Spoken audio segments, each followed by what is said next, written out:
हुंडा देऊ पण नका, हुंडा घेऊ पण नका. हे खरंच खूप चुकीचं आहे. हुंडा देणंही आणि घेणंही. पोरींनी बिंदास, पोरी असू किंवा महिला असू, बिंदास्त बोला. घाबरू नका कुठल्या गोष्टीला. जेवढं तुम्ही घाबरताल, जेवढं घाबरून राहताल, तेवढं त्या गोष्टीचा त्रास तुम्हालाच होणार आहे. गौतमी पाटील सध्या आपल्या सोबत आहे. गौतमी, तू या ठिकाणी एका गाण्याच्या प्रमोशनसाठी आली आहे. वेगळा एक ऑडियन्स या ठिकाणी तुझ्या सोबत आहे. काय त्यांना सांगशील? मला खरंच खूप छान वाटतंय. आज माझं नवीन सॉन्ग लॉन्च झालंय, दोस्ती दिलवाली, आणि मला खरंच खूप छान वाटतंय. हे कॉलेज लाईफ वरनं आहे हे सॉन्ग, आणि मी तर कॉलेज लाईफ जगली नाहीये, म्हणून मी ह्या गाण्यातच जगले. म्हणून मला खरंच खूप छान वाटलं हे गाणं करून, आणि काहीतरी वेगळं तुम्हाला पाहायला मिळणार आहे. तुम्ही गौतमीला प्रत्येक वेळेस डान्स करताना बघतात, पण यात मी ऍक्टिंग केली आहे.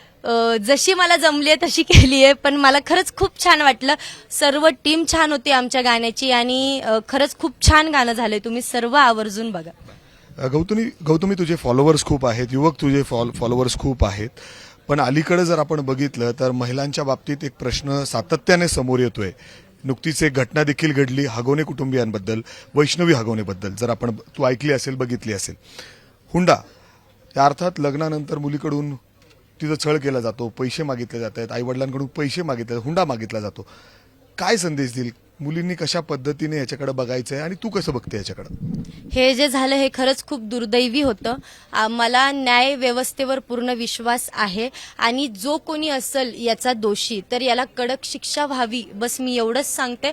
आणि राहिलं महिलांची गोष्ट, पोरींची गोष्ट, मी एकच सांगते, आपण बऱ्याच गोष्टींना घाबरून राहतो की अरे आता ही काय म्हणल, ती काय म्हणल, मग घरात मी यांना कसं बोलू, की आपल्याला नावं ठेवतील म्हणून आपण काही गोष्टी लपवतो किंवा करतो. पण मला नाही वाटत की तुम्ही ह्या गोष्टी लपवल्या पाहिजे. पोरींनी बिंदास, पोरी असू किंवा महिला असू, बिंदास्त बोला. घाबरू नका कुठल्या गोष्टीला. जेवढं तुम्ही घाबरताल, जेवढं घाबरून राहताल, तेवढं त्या गोष्टीचा त्रास तुम्हालाच होणार आहे. म्हणून मी एक आवर्जून सर्वांना सांगते, मी नेहमी सांगत असते की कुठल्याही महिलेने, कुठल्याही पोरीनी अजिबातच घाबरायचं नाही. जेवढं घाबरताल तेवढा तुम्हाला त्रास होईल. प्लीज जे काही असेल ते पटकन बोलून मोकळं व्हा. तू जे सांगते की महिलांनी डेअरिंग करून पुढे येऊन बोललं पाहिजे, वैष्णवी हगवणेकडून कदाचित हेच होऊ शकलं नाही, ती सांगू शकली नाही आणि तिने टोकाचं पाऊल उचललं, आत्महत्या केली. परंतु ज्या पद्धतीने तिला मारहाण होत होती, घरी सासू सासरे, नवऱ्याकडून, दिराकडून, म्हणजे छळ होतात, अशी अनेक घटना, म्हणजे ग्रामीण भागामध्ये सुद्धा ही घटना काय हे नवीन नाही. या घटनेकडे कसं पाहते आणि त्यातून तू काय महिलांना, मुलींना संदेश देशील? मी तेच म्हणतेय की तुम्ही म्हणजे ह्या गोष्टी आता हे जे झालं, जे काही झालं, त्यांच्या वडिलांनी पण एक स्टेटमेंट दिली. म्हणजे ते बघून एकदम मन भरून, म्हणजे असं खूप वाईट वाटलं की अरे हे काय. म्हणजे ह्या गोष्टीवर फक्त तुमच्यावरच परिणाम नाही होत, म्हणजे एखाद्या पोरीवर किंवा एका स्त्रीवरच परिणाम नाही होत, याचा परिणाम त्यांच्या आई वडिलांवर पण होतो. त्यांनाही त्रास होतो, वाईट वाटतं की अरे हे काय झालं. म्हणून तुम्ही जे पळून जाऊन काय लग्न किंवा अफेअर वगैरे ह्या गोष्टी, तुम्ही सर्व जे काही असेल ना तर ते आई वडिलांना सांगितलं पाहिजे. आई वडिलांना सांगून जे काही असेल ते करा.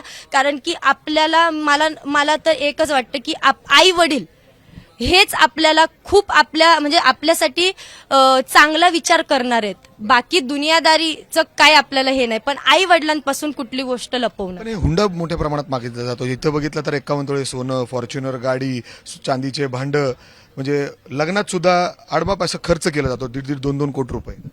हुंडा देऊ पण नका, हुंडा घेऊ पण नका. हे खरंच खूप चुकीचं आहे. हुंडा देणंही आणि घेणंही. आपण एखादी पोरगी ती तिच्या घरी जाती, नांदायला जाती, म्हणजे हे सर्वस्व सोडून ती तिच्या घरी जात असते, म्हणजे नवऱ्याच्याकडे जाते. तर फक्त त्या पोरीकडे बघा की आपल्या घरात एक लक्ष्मी आली आहे, आपल्या घरात एक म्हणजे सर्वस्व सोडून एक पोरगी आपल्या घरात नांदायला आली आहे. तर ह्या गोष्टीचा विचार करा ना की ती आपलं सगळं सर्वस्व आता ती इथून पुढे ती बघणार आहे, तर त्यात पैसा का आला पाहिजे. म्हणजे देणं पण आणि घेणं पण का आलं पाहिजे. जे देतात त्यांनी पण ते पण चुकीचे आहे, आणि जे घेतात ते पण चुकीचे आहेत. मला ह्या गोष्टीला म्हणजे पूर्णपणे माझा नकार आहे. हे नाही झालं पाहिजे. मला एक कळतं की लक्ष्मी आली हा विचार करा आणि बाकी सगळं सोडा. एक शेवटचा प्रश्न विचारतो.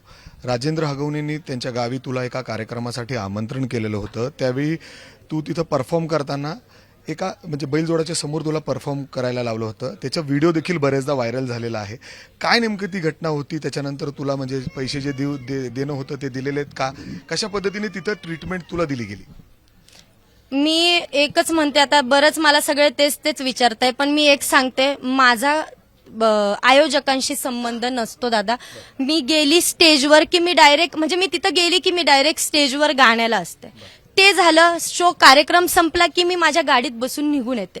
जी माझी मॅनेजमेंट टीम आहे हे सर्व बघतात. माझा तिथं काहीही संबंध येत नाही. आणि कुठल्या 2-3 फोटो मोजके असले की मी ते तिथं देत असते आणि त्या कार्यक्रमातच देते. असं नाही की मी म्हणजे सगळ्या गोष्टींना गौतमी पाटील कर तू बघते, कार्यक्रम चुकीचं आहे. नाही, ते तू बघत नाही, पण असं जे व्हिडिओ समोर येते, तू एका म्हणजे बैलजोड्याच्या समोर नाचते, राजेंद्र हगवणींनी तुला तेव्हा बोलवलेलं होतं, असं झालेली घटना? नाही म्हणजे तिथं तू बैलासमोर नाचली, तो व्हिडिओ व्हायरल होतोय. बरोबर, बैलासमोर नाचली हे आत्ताच नाही, हे मागं पण व्हायरल झालंय. गौतमी पाटील बैलासमोर नाचली हे मागचं प्रकरण आहे. हे आत्ता व्हिडिओ का व्हायरल व्हायला लागलेत की ह्या प्रकरणामुळे. हे प्रकरण मला माहित नव्हतं.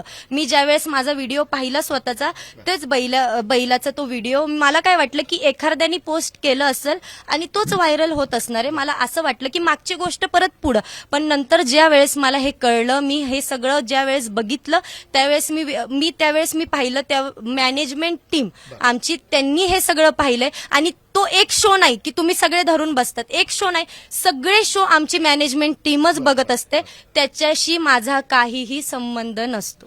तुझा संबंधच नाही, पण ज्या पद्धतीने या कुटुंबाकडून महिलांवर अत्याचार होत आहेत, घरातल्या सुनांवर, त्यामुळं हा प्रश्न पुन्हा एकदा समोर असतो. त्यांचा स्वभाव कसा आहे, कशा पद्धतीने ते घरातल्या महिलांना किंबहुना बाहेरच्या महिलांकडे बघतात, असा प्रश्न उपस्थित होतो.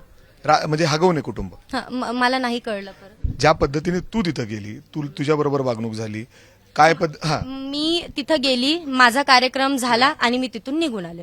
मला तिथलं काही माहित नाही. माझा कार्यक्रम केला, मी निघाले, कार्यक्रम छान झाला, सगळं छान झालं, प्रेक्षक वर्ग होते, सगळ्यांनी एन्जॉय केलंय, डान्स छान झाले, सगळं छान झालंय, तिथं काही अडथळा नव्हता.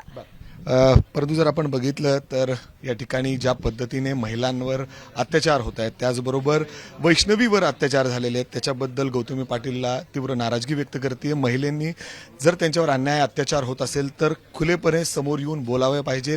त्याचबरोबर ज्या पद्धतीने हुंडा दिला जातो त्याला देखील तीव्र विरोध या ठिकाणी आणि नाकार दिला पाहिजे, असं या ठिकाणी स्वतः गौतमी पाटील म्हणत आहेत.